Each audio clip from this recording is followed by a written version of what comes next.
The Inflation Reduction Act will add another $370 billion in clean energy tax credits in reconciliation, including incentives to accelerate domestic production of solar panels, wind turbines, batteries, and critical materials processing.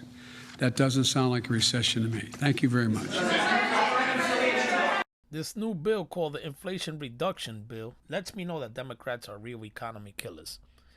This is an article from Fox News says that all the ridiculous provisions in the Democrats' absurdly named Inflation Reduction Act, perhaps the most amazing is the high subsidy it provides for the rich and famous. The bill expands upon already deep federal subsidies for Americans who purchase electric vehicles and have a house where they can plug it in.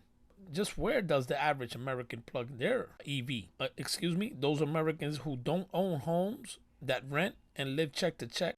Oh, I know. I can plug it into the air. But let's continue. Since all these Democrats love to read lullabies and fairy tales and live in a theory type of world, let's see this utopia. See, they can't lie to me. I woke up from that fake utopia in the pandemic. Thank you, Donald Trump. I used to hate you.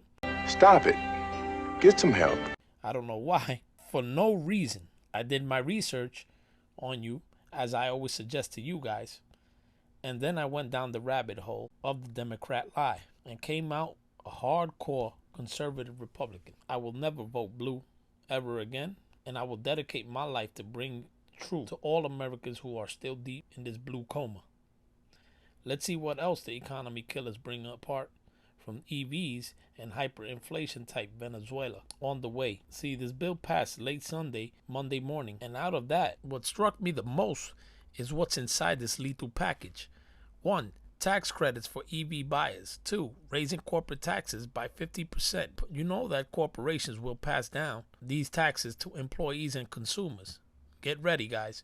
Number 3, stock buyback taxes. 4, curbing inflation, or let's just be blunt, pouring gas on the fire. This is fine. I'm okay with the events that are unfolding currently. That's okay. Things are going to be okay. But this raging inflation at a 40-year high, 9.1%, okay? 5, $124 billion for IRS enforcements. This is the most dangerous one. 87,000 new agents to hit the streets to audit anyone that makes from $10,000 to $250,000. They say it's for the rich, but I see that it says $10,000 to $250,000 a year to pay their fair share, not to big corporations, the little guy. Then they have more free Medicaid and prescriptions, only $288 billion. But I digress. Let's hear it from the horse's mouth. Editor, roll clip, fair use. It's called the Inflation Reduction Act of 2022. Some of you will see a lot of similarities between the beginning of the Build Back Better initiative. It's not all of it, but we've moved a long way. I'll be going into detail in a minute, but simply put, the bill will lower health care costs for millions of Americans. It will be the most important investment, not hyperbole, the most important investment we've ever made in our energy security. Stop it. Get some help. Oh my God! Nope. That is bullshit. And developing cost savings and job-creating clean energy solutions for the future. It's a big deal.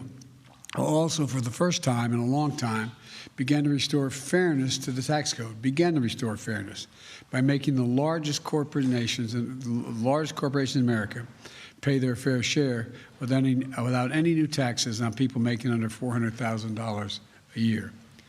Experts, even some experts who have criticized my administration in the past, agree that this bill will reduce inflationary pressures on the economy.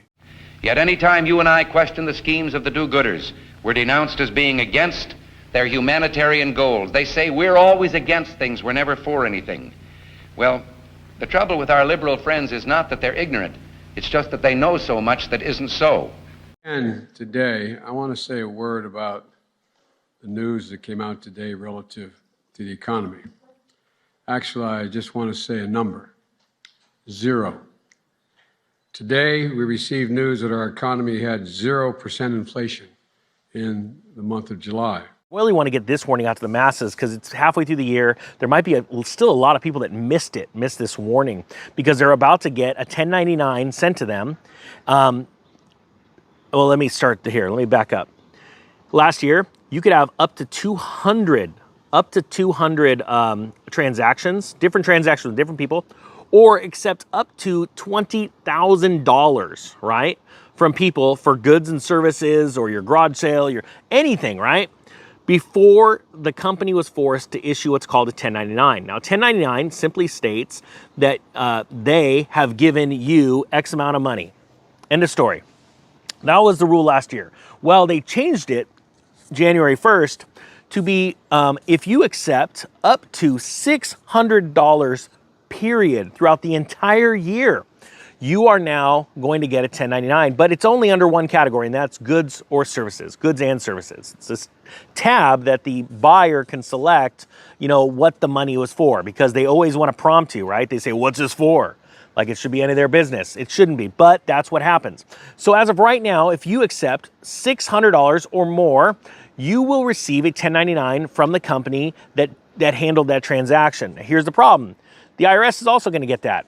And if you don't claim that as income, or at least try and go, yes, I accepted this, but it wasn't for, I don't have a business or something like that, you're going to have to prove to the IRS. And this could be a massive, massive headache and a ton of heartache for so many Americans. All right, so that's the warning. Hey guys, it's Jose, your regular Joe Blow again, keeping an eye out and my ears open to this administration and everything that they touch, which turns to chaos. Do your research, guys. Prepare, and prepare some more, because they just put their hands in our pockets. Thank you guys for support. Thank you guys for sticking with me to the end.